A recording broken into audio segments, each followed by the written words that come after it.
Good morning, friends. Today I am taking the Indian Polity class, Constitutional Body, Union Public Service Commission and State Public Service Commission. Union Public Service Commission வந்து Constitutional Bodyல இருக்கிறது. இதுல என்னென்ன article வருதுன்னா article 315 to 323 of the Constitution. இதுல என்னென்னன்றது இப்ப அப்படி பார்க்கலாம். அதனால பார்ட் வந்து பார்ட் 14 of the Constitution.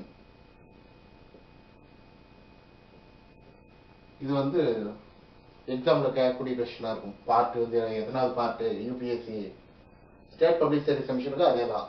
இது ரெண்டும் கம்பைன் பண்ணி எடுக்கிறேன். இதை பார்த்துக்கோங்க. இது வந்து article 315 to 323 of the Constitution. இது வரது எல்லாமே இதுல எப்படி அப்படின்றத பார்க்கலாம். ஆர்டிகல் 315ன்றது வந்து public service commission for the union, central கவர்மெண்ட்டுக்கும் ஸ்டேட் கவர்மெண்ட்டுக்கும் சேர்ந்தது வந்து article 315 of the constitution. Public service கமிஷனை பத்தி சொல்றது வந்து ஆர்டிகல் 315 எழுதிக்கோங்க. அப்படி ஆர்டிகல் 316 வந்து அப்பாயின்மெண்ட்டும் டென்யூர் வருது இல்லைங்களா, டேர்ம்ஸ் ஆஃப் தி மெம்பர்ஸ் எவ்வளவு நாள் வேலை செய்யலாம் அப்படின்றத பத்தி சொல்றது வந்து ஆர்டிகல் 316. ஆர்டிகல் 317 வந்து ரிமூவ் பண்றது, அவங்களை வந்து சேர்மன் அண்ட் மெம்பர்ஸ் வந்து ரிமூவ் பண்றதை பத்தி சொல்றது. அது வந்து removal and suspension of the members of the public service commission அதை பத்தி சொல்றது வந்து 317. ஆர்டிகல் 318 வந்து power to make regulations as to condition of service of members of and staffs of the commission.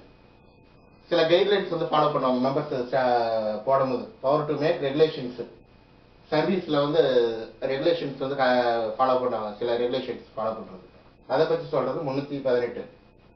Article 319 வந்து அவங்களை வந்து மெம்பர்ஸ் வந்து ஒரு சில காரணத்துக்காக வந்து ப்ராஹிபிட் பண்றது, தடை செய்யறது, இதுல நீங்க தலையிடாதீங்க அப்படி இப்படின்ற மாதிரி சொல்றது வந்து ஆர்டிகல் 319.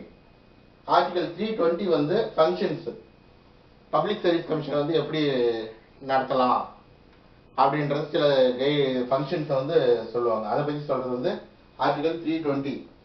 அதுல வந்து பவர் டு எக்ஸ்டெண்ட், சில எக்ஸ்டென்ட்ஸ் பண்ணுவாங்க ஃபங்க்ஷன்ஸ் வந்து பண்றதுக்கு, அதை பத்தி சொல்றது ஆர்டிகல் 321.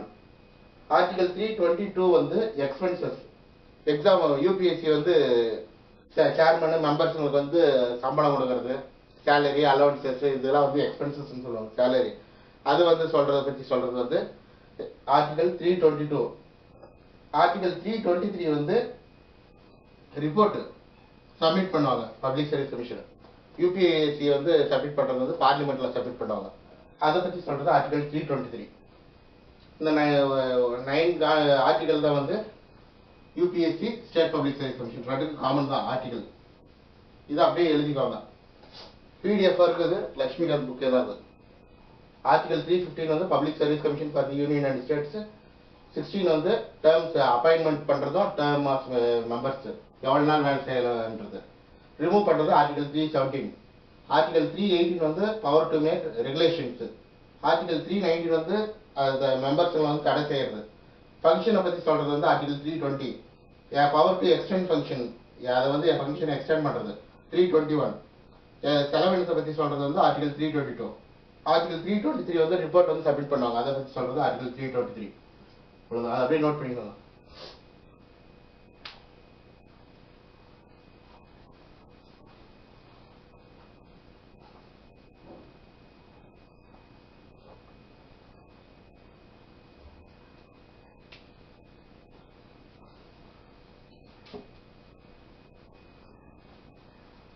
அடிச்சிடலாமா?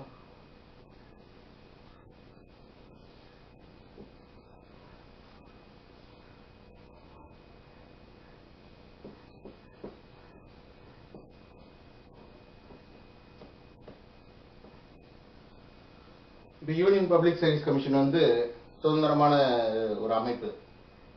அது it is an independent body, independent and constitutional பாடி, அரசியல் அமைப்பு சட்டத்திலே வந்து உருவாக்கப்பட்டது. அதுக்கு ஆர்டிகல் வந்து 315 பார்த்தோம் இல்லைங்களா, 315 to 323 பார்ட் 14.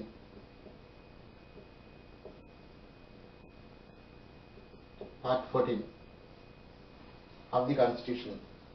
இதுல யார் யாரெல்லாம் வருவாங்க அப்படின்னு பார்த்தோம்னா எழுதிக்கோங்க. Chairman and members. இதுல எத்தனை பேர் வருவாங்க அப்படின்னு பார்த்தோம்னா 9 to 11 members including chairman.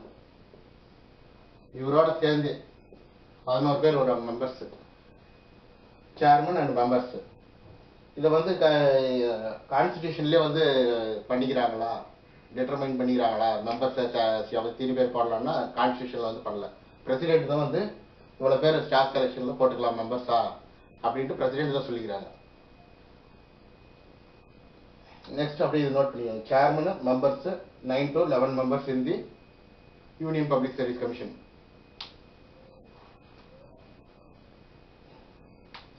Next இவங்களுடைய டென்யூர்லாம் வந்து எவ்வளோ நாள் வந்து வேலை செய்வாங்க அப்படின்னா 6 years அல்லது 65 years. 6 வருஷம் அல்லது 65 வயசு வரைக்கும் அவங்க வந்து வேலை செய்வாங்க. எவ்வளோ பேர் வேலை செய்வாங்கன்னா 1/2 ஆஃப் தி மெம்பர்ஸ் வந்து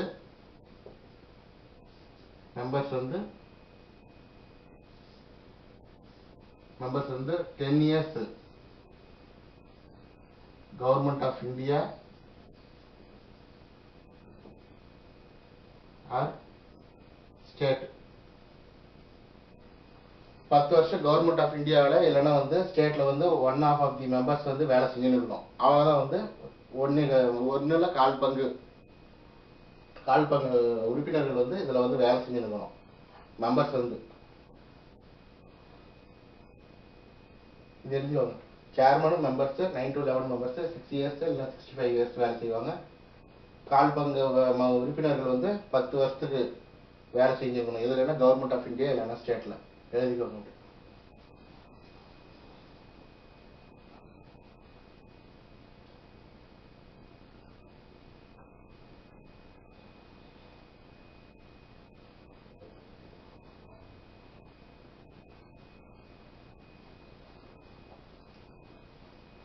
அழிச்சிடலாங்களா?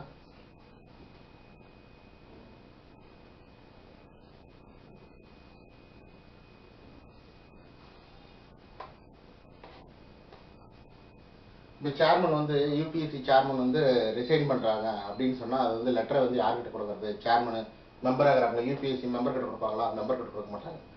யூபிஎஸ்சியினுடைய சேர்மன் வந்து யார்கிட்ட ரெசிக்னேஷன் லெட்டர் வந்து கொடுப்பாருன்னா வந்து பிரசிடென்ட் கிட்ட தான் கொடுப்பாங்க. பிரசிடென்ட் வந்து அதை ஒப்புதல் பண்ணி எடுத்துக்குவாரு.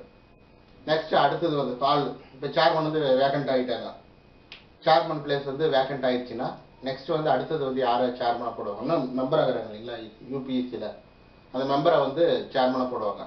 எவ்வளோ நாளைக்கு அப்படின்னா வந்து புது சேர்மன் வந்து அப்பாயிண்ட் ஆகி ஜாயின் ஆகிற வரைக்கும், அல்லது வந்து அவர் ஏதாவது ஒரு லீவில் போகிறாரு ரிசைன் பண்ணுறது அது தனி. ரிசைன் பண்ணுறது வந்து லெட்டர் வந்து பிரசிடென்ட்டுக்கு கொடுத்துருவாங்க. சேர்மன் வந்து ஒரு வேலை வந்து ஏதாவது ஒரு மெடிக்கல் லீவ்லையோ மற்றது எதுலையோ ஒன்று வெக்கேஷன் லீவில் அந்த மாதிரி ஏதாவது போனாங்கன்னா வந்து அடுத்தது நெக்ஸ்ட் வந்து மெம்பர் ஆகிற ஒரு தான் வந்து நெக்ஸ்ட் வந்து யூபிஎஸ்சி சேர்மனை வந்து ஆக்ட் பண்ணுவாங்க. அப்படி வந்து ஆக்ட் பண்ணும்போது நெக்ஸ்ட் வந்து அவர் திருப்பி லீவ் முடிச்சுட்டு வரும்போது வந்து நெக்ஸ்ட் வந்து அவர் சேர்மன் வந்து போஸ்ட் வந்து அவர் கொடுத்துருவாங்க. அப்படி இல்லையா அவங்க ரிசைன்மெண்ட் போயிட்டாங்கன்னா நெக்ஸ்ட் வந்து சேர்மன் வந்து அவர் மெம்பரே இருப்பார் யூபிஎஸ்சி சேர்மனா. அந்த புது சேர்மன் அப்பாயிண்ட் பண்ணுற வரைக்கும் வந்து அவர் தான் வந்து சேர்மனை வந்து ஆக்ட் பண்ணுவாங்க. இது முடிஞ்சிச்சு. நெக்ஸ்ட் வந்து ரிமூவல். சேர்மனை மெம்பரை வந்து ரிமூவ் பண்ணுறாங்க அப்படின்னா சேர்மன் ஆர் மெம்பர்ஸ் ரிமூவ் பண்ணுறாங்க அப்படின்னா எதை வச்சு ரிமூவ் பண்ணுவாங்க அப்படின்னா இன்ஸ்டால்மெண்ட், அதாவது பேங்க்ரப்ட், ஏதாவது வந்து பணம் வந்து ஏதாவது கடனாளியாக இருந்து அப்படி இல்லைன்னா போஸ்டிங்கில் வந்து கரப்ஷனு இந்த மாதிரி இதில் தான் வந்து கேசஸில் தான் வந்து சேர்மனை வந்து மெம்பர்ஸை ரிமூவ் பண்ணுவாங்க. இந்த மாதிரி சமயத்தில் என்ன பண்ணுவாங்கன்னா சுப்ரீம் கோர்ட் கிட்ட வந்து அட்வைஸ் கேட்பாங்க, என்கொயரி பண்ண சொல்லி. பிரசிடென்ட் வந்து சொல்லிடுவாரு, இந்த மாதிரி நீங்கள் வந்து என்கொயரி பண்ணுங்க, இவங்க சேர்மனோ மெம்பர்ஸோ யாரோ ஒருத்தர் இந்த மாதிரி பண்ணும்போது வந்து என்னாச்சு அப்படின்றத வந்து சொல்லுவாங்க. ஏன்னா கரெக்டாக இருக்குதா, கரப்ஷன் ஆகிக்கிறது ஏதாவது உறுதியா, இல்லை அக்ரிமெண்ட் ஏதாவது சைன் பண்ணிக்கிறாங்களா வெளியில் வந்து, இப்போ நான் வந்து போஸ்டிங் வாங்கி கொடுத்துட்றேன் அப்படின்னு சொல்லி மெம்பரோ சேர்மனோ யாரோ வந்து பண்ணுறாங்களான்னா, இது வரைக்கும் அந்த மாதிரி நடந்ததில்லை. யூபிஎஸ்சி பொறுத்த வரைக்கும் எப்பயுமே அந்த மாதிரி நடந்தது கிடையாது. அதனால வந்து அதெல்லாம் கிடையாது. இருந்தாலும் என்கொயரிக்கு வந்து பிரசிடென்ட் வந்து சொல்லிடுவார், சுப்ரீம் கோர்ட் கிட்ட வந்து சொல்லுவாங்க, நீங்கள் போய் என்கொயரி இப்போ வச்சு அவங்க ஏதாவது இருக்குதான்ட்டு அவங்க என்கொயரி பண்ணி ரிப்போர்ட் வந்து சப்மிட் பண்ணுவாங்க பிரசிடென்ட் கிட்ட. இந்த மாதிரி எதுவும் இல்லை, அப்படி இல்லை இருந்துச்சு அப்படின்னா வந்து அவர் வந்து ரிமூவல் இல்லை சஸ்பெண்ட் பண்ணிடுவாங்க. Remove or suspend chairman or members, இவங்களே ரிமூவ் பண்ணிடுவாங்க. இதுதான், இது நோட் பண்ணிடுவாங்க. கடனாளி ஆகிறது, போஸ்டிங்கில் வந்து எதாவது கரப்ஷன் பண்ணுறது இந்த மாதிரி இருந்தால் சேர்மனும் மெம்பர்ஸ் வந்து ரிமூவ் பண்ணுவாங்க. யார் ரிமூவ் பண்ணுவாங்கன்னா பிரசிடென்ட் தான் வந்து ரிமூவ் பண்ணுவார்.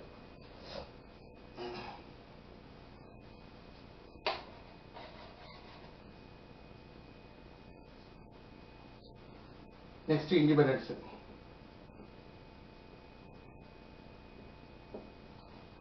இவங்க வந்து சுதந்திரமா பார்க்கலாம், சுதந்திரமா செயல்படுவாங்களா அப்படின்னா சுதந்திரமா செயல்படுவாங்க. போஸ்டிங் வந்து அப்பாயிண்ட் பண்ண உடனே அதில் வந்து எந்த டிஸ்குவாலிஃபிகேஷனும் பண்ண முடியாது. பிரசிடென்ட் வந்து அப்பாயிண்ட் பண்ணிடுவார் சேர்மனும் மெம்பர்ஸையும். சேர்மனும் மெம்பர்ஸும் வந்து சுதந்திரமா செயல்படுவாங்க அவங்க. அதனால வந்து அதில் வந்து எந்த மாற்றமும் கிடையாது. அதே மாதிரி ஒரு சர்வீஸ்லேருந்து இன்னொரு சர்வீஸ் போடுறது, இப்போ ஆல் இண்டியா கண்ட்ரி என்ன இது பண்ணுறது, மற்றது வந்து டெப்டேஷன் போடுவாங்க, இந்த மாதிரி அதெல்லாம் போடுறது வந்து சுதந்திரமாக செயல்படுவாங்க. எக்ஸ்பென்சஸ் செலவினத்தை வந்து எக்ஸ்பென்சஸ்,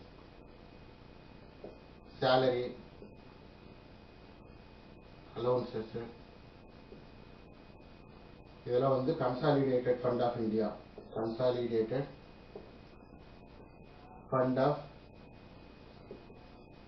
இந்தியா அப்படின்றதுல இருந்து தான் வந்து எடுப்பாங்க அமௌண்ட் வந்து salary. Parliament not to vote to parliament, பார்லிமெண்ட்ல வந்து ஓட் போட்டு பணம் வந்து எடுத்து கொடுக்க மாட்டாங்க.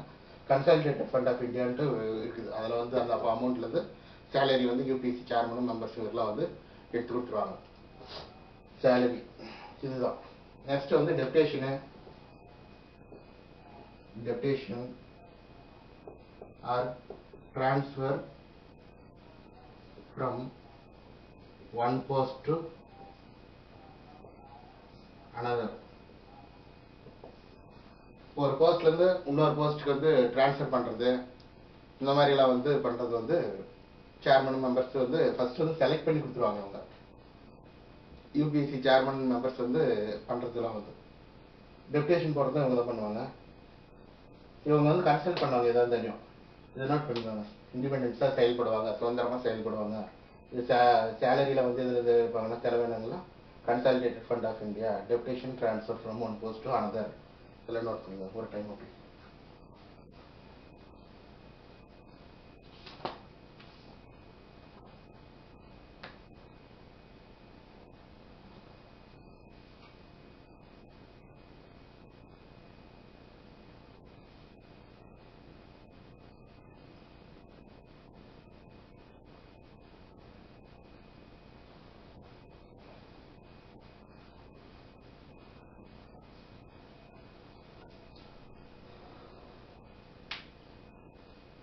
எழுதிக்கலாம்.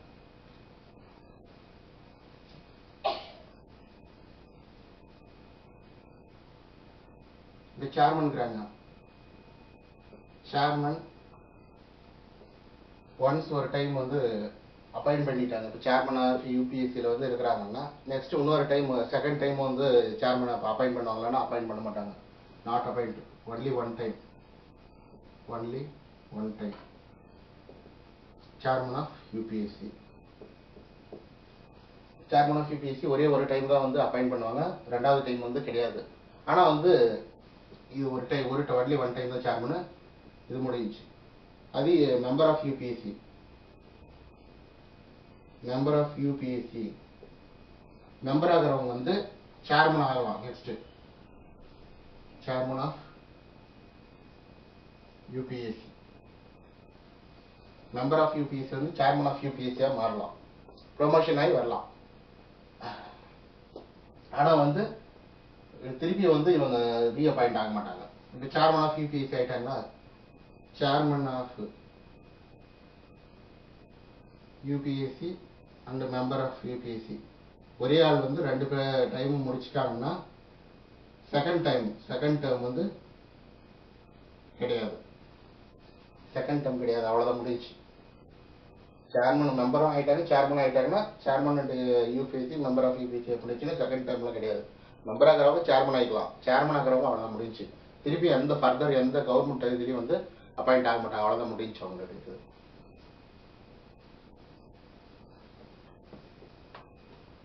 Next functions.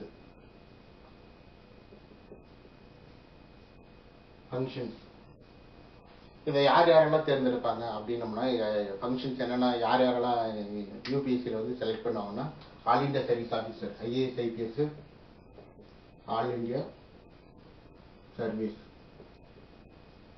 Officer, group A, B, C, D, group A, group B, group C, group D. இந்த சர்வீஸ் ஆஃபீஸர்ஸ் எல்லாம் வந்து ஆல் இண்டியா சர்வீஸு இதெல்லாம் வந்து இவங்க UPSC வந்து செலக்ட் பண்ணுவாங்க. இப்போ UPSC செலக்ட் பண்ணுறது வந்து நெக்ஸ்ட் வந்து அப்பாயிண்ட் பண்ணுவாங்க. ஒரு போஸ்டிங்லேருந்து இன்னொரு போஸ்டிங்க்கு அனுப்புறது, ட்ரான்ஸ்ஃபரு இல்லை டெப்டேஷன் அனுப்புவாங்க. அந்த மாதிரி எல்லாம் பண்ணுறது வந்து ஃபங்க்ஷன்ஸ் ஆஃப் UPSCயில் வந்து வரும். நெக்ஸ்ட் வந்து ஒரு ஸ்டேட்லேருந்து கவர்னர் வந்து கேட்குறாங்க, இந்த IAS ஆஃபீஸர் வந்து எங்கள் ஸ்டேட்டுக்கு தேவைப்படுது அப்படின்ட்டு கேட்டாங்கன்னா, கவர்னர் வந்து டைரெக்டாக வந்து IAS ஆஃபீஸர் போட முடியாது, பிரசிடென்ட் கிட்ட கேட்பாங்க. இந்த மாதிரி எங்களுக்கு இந்த ஸ்டேட்லேருந்து IAS ஆஃபீஸர் வந்து இந்த IAS ஆஃபீஸர் வேணும், டெல்லியிலேருந்து கேட்பாங்க, இல்லைன்னா வேறு ஸ்டேட்லேருந்து கூட ஒரு ஸ்டேட்டுக்கு கேட்பாங்க. அப்படி கேட்கும்போது என்ன பண்ணுவாங்கன்னா, பிரசிடென்ட் கிட்ட வந்து ஒப்புதல் வாங்கணும், அப்ரூவல் ஆஃப் தி பிரசிடென்ட்,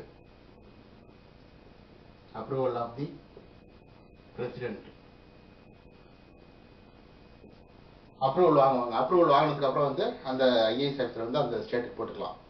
அது வந்து டெப்டேஷனாக இவ்வளோ நாளைக்கு வந்து அப்படின்ட்டு 5 years 10 years அது மாதிரி அதுக்கு வந்து ஒப்புதல் வாங்கிக்குவாங்க. நெக்ஸ்ட் வந்து சில ஃபங்க்ஷன்ஸ் வந்து நடக்கும். எப்படி வந்து இது பண்ணுறது, ஃபர்ஸ்ட் இது எழுதிக்குவாங்க. All India service officer group A, group B, C, D approval வந்து வாங்குவாங்க. ஒரு டெப்டேஷன் ஒரு IAS ஆஃபீஸர் இந்த ஸ்டேட்லேருந்து வேறு ஸ்டேட்டுக்காக அனுப்புறதுக்கு கவர்னர் வந்து கேட்பாரு பிரசிடென்ட் கிட்ட. பிரசிடென்ட் வந்து ஒப்புதல் கொடுத்த பின்னாடி அந்த இதை பண்ணிக்குவாங்க, அதை எழுதிக்குவாங்க.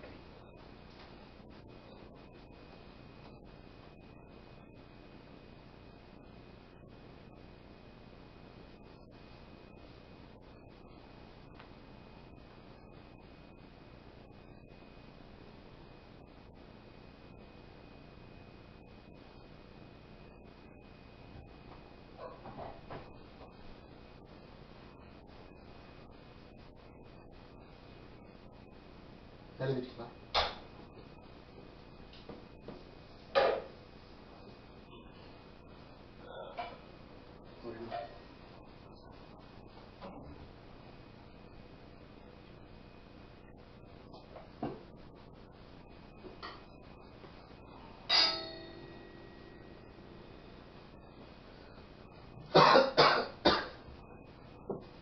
இதில் வந்து ஏதாவது டிசிப்ளினரி மேட்டர்ஸ் வந்து அப்ளை ஆகும். டிசிப்ளினரி மேட்டர்ஸ் சில பேர் மேலே ஏதாவது வந்து அலிகேஷன் இந்த மாதிரி வந்துச்சுன்னா வந்து ப்ரொமோஷனை கேன்சல் பண்ணுவாங்க. ப்ரொமோஷனு இன்க்ரிமெண்ட்டு மற்றது வந்து ஏதாவது வந்து எல்லாமே டீப்ரமோட் பண்ணுவாங்க. ஹையர் போஸ்ட்லேருந்து திருப்பி பழைய போஸ்ட்டுக்கே வந்து போடுவாங்க. இந்த மாதிரி சுச்சுவேஷன் வந்து இதில் நடக்கும், டிசிப்ளினரி மேட்டர்ஸ் வந்து நடக்கும்போது. மற்றபடிக்கு வந்து வேறு வந்து இன்க்ரிமெண்ட்டுங்க இது எல்லாமே குறைச்சின்னு வருவாங்க, அவ்வளோதான். மற்றது எக்ஸ்பென்சஸ் அவார்டுங்க வந்து ஏதாவது ஒரு சில டைமில் வந்து கொடுப்பாங்க, ஃபங்க்ஷன்ஸில் நடக்கிறது இதெல்லாம்.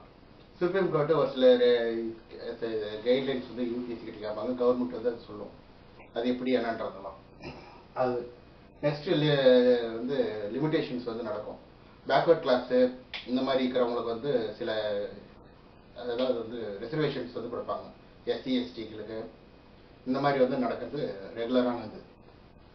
இதே தான் பேக்வர்ட் கிளாஸு, SC ST, இவங்களுக்குலாம் வந்து ரிசர்வேஷன்ஸ் வந்து யூபிஎஸ்சிலையும் கொடுப்பாங்க அப்பாயின்மெண்ட் பண்ணும்போது. அதாவது all India service, IAS, IPS, group A, group B, C D இதெல்லாம் நடக்கும்போது வந்து ரிசர்வேஷன்ஸ் வந்து கொடுப்பாங்க. நெக்ஸ்ட் வந்து ரோல் வந்து சொல்லுவாங்க. ரோல் வந்து எப்படின்னா வந்து அது வந்து ஒரு மெரிட் சிஸ்டம் அப்படின்வாங்க. யூபிஎஸ்சினுடைய ரோல் வந்து மெயினாக வந்து எந்த கரப்ஷனோ மற்றது எந்த இதுவுமே நடக்காது, கரெக்டுனா கரெக்டாக இருக்கும். அதே மாதிரி வந்து சென்ட்ரல் விஜிலன்ஸ் கமிஷன் வந்து 1964 வந்து ஸ்டாட்யூட்டரி பாடி வந்து உள்ள நுழையிறாங்க யூபிஎஸ்சிக்குள்ளார. அதில் நுழையும் போது வந்து என்ன ஆகுதுன்னா வந்து யூபிஎஸ்சி வந்து கான்ஸ்டியூஷனல் பாடி, அது வந்து ஸ்டாட்யூட்டரி பாடி, பார்லிமெண்டால உருவாக்குனது சென்ட்ரல் விஜிலன்ஸ். அப்போ வந்து இவங்களுக்கு வந்து ஒரு டிசிப்ளினரி மேட்டர்ஸில் வந்து இவங்க நுழைவாங்களா அப்படின்னா நுழையக்கூடாதுன்னு சொல்லிடுறாங்க. இதுதான் வந்து யூபிஎஸ்சியுடைய functions, roll, independence, removal, composition எல்லாமே பார்த்துட்டோம். சேர்மன் எப்படி அப்பாயிண்ட் பண்ணுறாங்க, மெம்பர்ஸ் எப்படி அப்பாயிண்ட் பண்ணுறாங்க, ரிமூவ் பண்ணுறது யாரு, இதே தான். நெக்ஸ்ட் வந்து தேர்ட் வந்து state public service commission. State public service commission same, இது என்னவோ அதே தான். யூபிஎஸ்சி என்ன படிச்சோமோ அதே தான் படிச்சுட்டு வருவோம். ரிப்போர்ட்ஸ் வந்து சப்மிட் பண்றது வந்து இவங்க கிட்ட பண்ணுவாங்க, பார்லிமெண்ட்ல பண்ணுவாங்க, இங்க வந்து ஸ்டேட் லெஜிஸ்லேச்சர்ல பண்ணுவாங்க, அவ்வளவுதான். அதே மாதிரி அப்பாயிண்ட் பண்றது வந்து மெம்பர்ஸ், சேர்மனால வந்து கவர்னர் பண்ணுவாரு. சேர்மன்,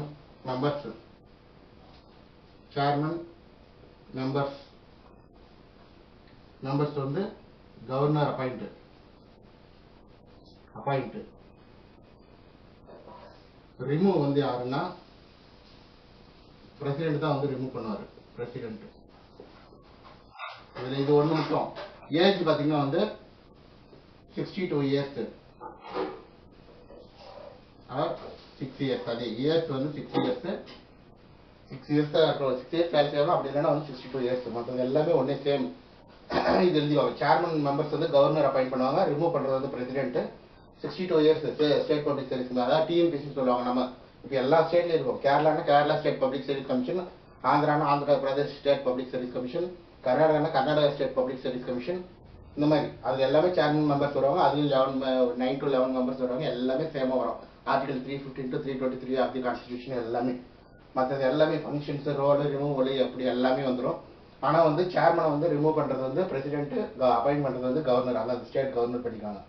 ஏஜ் வந்து 62 இயர்ஸ், 6 இயர்ஸ். இதே தான் எல்லாம் இந்தியா முடிச்சா இதே தான் இருக்கும். சேம் ஃபங்க்ஷன்ஸ், ரிமூவல் எல்லாமே. எக்ஸ்பென்சஸ் வந்து செலவினங்க வந்து எதுல இருந்தாங்கன்னா கன்சல்டேட் பண்ற வீட்டே தான். இது முடிச்சுக்கலாம். நெக்ஸ்ட் இது முடிஞ்சு. நெக்ஸ்ட் வந்து state public service commission, joint state public service commission ஒன்று இருக்கும். Joint state public service commission.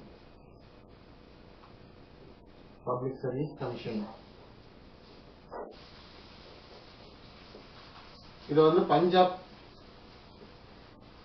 Haryana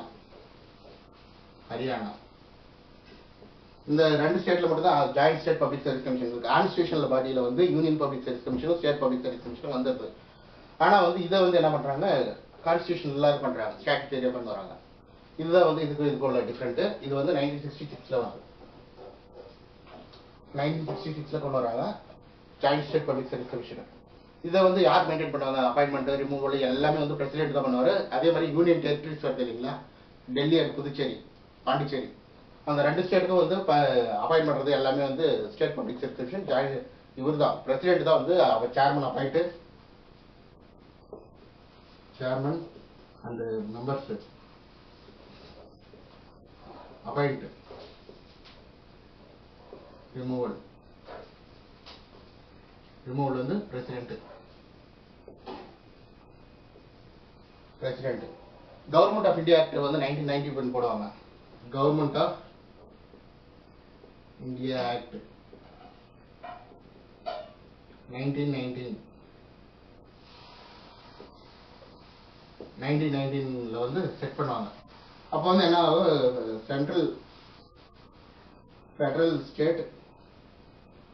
federal public service commission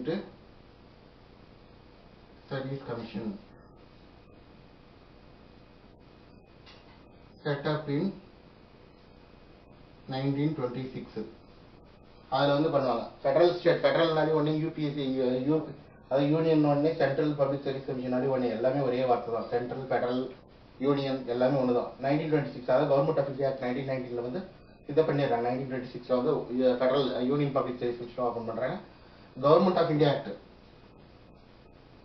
government of India act 1935 வந்து joint state public service commission JSPSC joint state public service commission அப்படின்றது வந்து இந்த government of India 1935 வந்து பின்னாடி open பண்ணிடுறாங்க. அவ்வளோதான். மற்றபடி வேறு எதுவுமே கிடையாது. எல்லாமே UPSC state public service commission எல்லாமே ஒன்று தான். ஜாயிண்ட் ஸ்டேட் மட்டும் பஞ்சாப் ஹரியானா 1966 சேர்மன் அப்பாயிண்ட் வந்து மெம்பர்ஸ் வந்து அப்பாயின்ட் பண்ணுறது ரிமூவ் பண்ணுறது பிரசிடென்ட் கவர்மெண்ட் ஆஃப் இந்தியா 1919 அதை வச்சு சட்டம் 1926 பண்ணுறாங்க. கவர்மெண்ட் ஆஃப் இந்தியா 1935 வந்து joint state public service commission வந்து ஓப்பன் பண்ணிடுறாங்க. இது வந்து இவ்வளோதான். 2 ஸ்டேட் மட்டும் தான் joint public service commission exam நடத்துறது படிக்கிறது எல்லாமே. மற்ற வேறு எல்லாமே ஒரே மாதிரி தான் வரும். Union public service commission, state public service commission, joint state public service. Next வந்து ஃபைனான்ஸ் கமிஷன் வந்து பார்க்கலாம் நெக்ஸ்ட் கிளாஸ். ஓகே, பார்த்து வந்து எல்லாமே இதாக இருக்கும். புக்கு வந்து பாலிட்டி புக்கில் இருக்குது. லட்சுமிகாந்த் புக்கு PDF இருக்குது. PDF எடுத்து படிச்சுக்காங்க. எல்லாமே புக்ஸ் மெட்டீரியல்ஸ் வந்து நிறைய பேர் கேட்குறாங்க. புக்கு வந்து ஏதாவது டவுட்ஸாக இருந்தால் வந்து என்னுடைய நம்பர் நான் கான்டாக்ட் நம்பர் போடுறோம். அதை வச்சு நீங்கள் கான்டாக்ட் பண்ணிக்காங்க. கான்டாக்ட் பண்ணி கேளுங்க. ஏதாவது டவுட்ஸ் இருந்தால் கேளுங்க. நான் ஃப்ரீயாக என்னன்றது சொல்லிடுறேன். Okay, thank you, by.